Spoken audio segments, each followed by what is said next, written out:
Hello நண்பா, இந்த வீடியோவில் நம்ம என்ன பார்க்க போறோம்னா த காஞ்சூரிங் பிரான்சிஸோட லாஸ்ட் மூவியான காஞ்சூரிங் லாஸ்ட் ரைட். இந்த மூவி பார்த்தீங்கன்னா செப்டம்பர் 5 அன்னைக்கு தியேட்டர்ஸ் ரிலீஸ் ஆயிருக்கு. இதுதான் இந்த காஞ்சூரிங் பிரான்சிஸோட கடைசி மூவியாகவும் சொல்லியிருக்காங்க. இந்த கடைசி மூவினால பார்த்தீங்கன்னா பயங்கரமா எக்ஸ்பெக்டேஷனோட பெரிய கதையா இருக்கும், என்னமோ இருக்கும் அப்படின்னு சொல்லிட்டு எல்லா ஃபேன்ஸும் பார்த்தீங்கன்னா பயங்கர எக்ஸைட்மெண்ட்டாக இந்த படத்துக்கு வெயிட் பண்ணிட்டு இருந்தாங்க. அந்த படம் தியேட்டர்ஸ்லையும் வந்துருச்சு. இந்த படத்தோட ரிவ்யூ தான் நம்ம பார்க்க போறோம். நீங்க யாரும் நம்ம சேனல் புதுசாக இருந்தீங்கன்னா மறக்காம சப்ஸ்கிரைப் பண்ணி வச்சுக்கோங்க. இந்த மாதிரி நிறைய வீடியோஸ் நம்ம சேனல் போட்டிருப்போம். அதே மாதிரி மதராசி படத்தோட ரிவ்யூ நம்ம போட்டிருக்கோம். அது வேணும்னா மறக்காம நம்ம சேனலுக்கு செக் பண்ணி பாருங்க. சரி வாங்க, டைம் வேஸ்ட் பண்ணாம வீடியோக்குள்ள போலாம். இந்த மூவியோட கதை என்ன? நம்ம லோரின் பார்த்தீங்கன்னா பிரெக்னெண்டா இருக்காங்க. அந்த டைம்ல பார்த்தீங்கன்னா இவங்க ஒரு ஆன்டிக் ஷாப் போறாங்க. அங்க ஒரு மிரர் இருக்குது, வினோதமான ஒரு மிரர் இருக்குது. அதை டச் பண்ணும்போது அவங்களுக்கு பார்த்தீங்கன்னா சில விஷன்ஸ் வருது. அந்த விஷன் வந்துட்டு இருக்கும்போது பார்த்தீங்கன்னா திடீர்னு அவங்களுக்கு வயிற்று வலி வருது. ஹாஸ்பிட்டல் கொண்டு போறாங்க. அப்போ பார்த்தா அவங்களுக்கு குழந்தை பிறக்குது. சில வருஷங்கள் கழிச்சு அங்க வேற ஒரு ஊர்ல ஒரு குழந்தைக்கு பார்த்தீங்கன்னா இதே மிரர் பார்த்தீங்கன்னா கிஃப்ட் பண்ணிருப்பாங்க. அந்த குடும்பம் பார்த்தீங்கன்னா சந்தோஷமா அந்த வீட்டுக்குள்ள எல்லாம் இருக்கும்போது பார்த்தீங்கன்னா அங்க சில அமானுஷ்ய விஷயங்கள் நடக்குது, பிரச்சனைகள் நடக்குது. இதெல்லாம் பார்த்தீங்கன்னா அக்கம் மக்கள் எல்லாத்துக்கும் தெரிய வருது. ஊர் மக்களுக்கு தெரிய வந்து நம்ம லோரின் ஃபேமிலிக்கு இது தெரிய வந்து அவங்க ரெண்டு பேரும் இந்த நம்ம லோரின் வந்து செக் பண்ணி பார்க்கும்போது அவங்க தொட்ட அதே மிரர் பார்த்தீங்கன்னா இந்த வீட்லயும் இருக்கும். அவங்க ரெண்டு பேரும் சேர்ந்து அந்த வீட்டில் இருக்கிற பேயை ஓட்டினாங்களா இல்லையா, என்ன நடந்துச்சு, கடைசியாக அவங்க என்ன பண்ணாங்க, அந்த ஃபேமிலியை காப்பாத்தினாங்களா இல்லையான்னு சொல்லி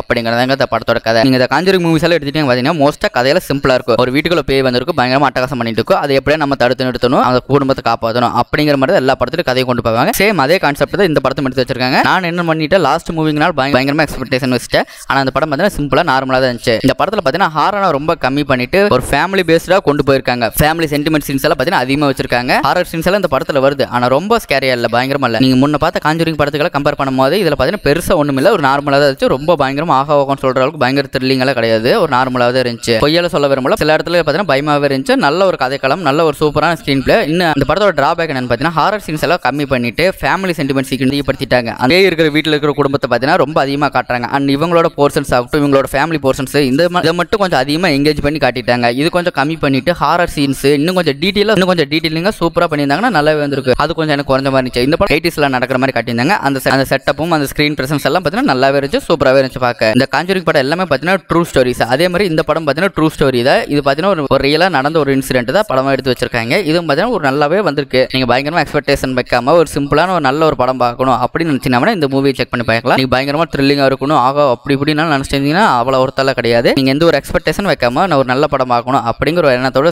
எப்படி இருக்கு பார்க்கணும்னு ஆசைப்பட்டீங்கன்னா தாராளமாக தேட்டர் செக் பண்ணி பார்க்கலாம். எனக்கு டிராபேக் தெரிஞ்ச விஷயம் என்ன பார்த்தீங்கன்னா டீட்டெயிலிங் இந்த படத்தில் கொஞ்சம் கம்மியாக இருந்துச்சு. அண்ட் அது போக ஃபேமிலி போர்ஷன்ஸ் கொஞ்சம் அதிகமாக காட்டிட்டாங்க. அது கொஞ்சம் கம்மி பண்ணிட்டு ஹாரர் சீக்வன்ஸ் அதிகப்படுத்திட்டு ஹாரர் சீக்வன்ஸ் இன்னும் கொஞ்சம் எங்கேஜிங்காக ஸ்கிரீன் பிளே சூப்பராக கொண்டு போயிருந்தாங்கன்னா இன்னும் படம் தரமாக வந்திருக்கும். மற்ற பாட்டை கம்பேர் பண்ணும்போது இந்த காஞ்சூரிங் லாஸ்ட் ரைட்ஸ் பார்த்தீங்கன்னா அவ்வளோ பெருசாக கிடையாது, ஒரு நார்மலான கதை தான். ஆனால் மற்ற பாட்டு தான் பார்த்தீங்கன்னா பெஸ்ட்டாக இருந்துச்சு. இது கொஞ்சம் சுமாராகவே பண்ணியிருந்தாங்க. ஆனால் அந்த படம் பார்த்தீங்கன்னா இந்த பிரான்சிஸோட லாஸ்ட் படங்கிறனால பார்த்தீங்கன்னா நல்லாவே கொடுத்துருந்தாங்க. நீங்கள் யாராவது காஞ்சூரிங் பிரான்சிஸோட ஃபேன்ஸாக இருந்தீங்கன்னா தாராளமாக தேட்டர் செக் பண்ணி பாருங்க. அவ்வளோ மோசமான கிடையாது, நல்ல ஒரு த்ரில்லிங்காக சூப்பராக இருக்கும். தாராளமாக ஃபேமிலியோட போய் செக் பண்ணி பாருங்க. இந்த மாதிரி நிறைய வீடியோஸ் பார்க்க நம்ம சேனல் மறக்காம சப்ஸ்கிரைப் பண்ணி வச்சுக்கோங்க. டாடா, பை பை.